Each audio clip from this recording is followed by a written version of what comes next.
In the grand halls of the English court, a forbidden love story was about to change the course of history.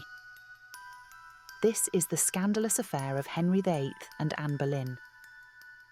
Our story begins in the 1520s, within the opulent court of King Henry VIII. England was ruled by a charismatic and ambitious king who was already married to Catherine of Aragon. Enter Anne Boleyn, a young and captivating lady-in-waiting. Anne was charming, intelligent, and unlike any woman Henry had ever met. She quickly caught the king's eye. Henry was immediately smitten and began his relentless pursuit of Anne. But Anne was no ordinary court lady. She resisted his advances, knowing the power she held.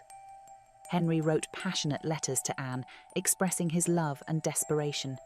Anne, knowing the risks and rewards, carefully navigated this dangerous courtship. Henry's obsession with Anne grew, leading him to make drastic decisions. He sought an annulment from Catherine, which the Pope refused.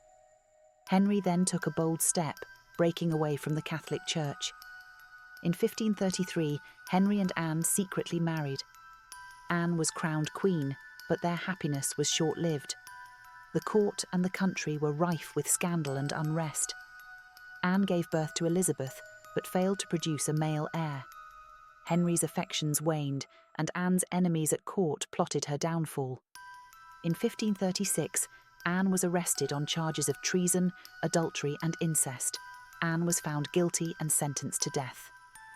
On May 19, 1536, she was executed at the Tower of London. Her death marked a tragic end to their scandalous affair. Though their love ended in tragedy, Anne and Henry's story had a lasting impact. Their daughter, Elizabeth, would become one of England's greatest monarchs, and the Church of England was forever changed. The scandalous affair of Henry VIII and Anne Boleyn is a tale of passion, power, and betrayal. It's a story that reminds us of the unpredictable nature of love and history.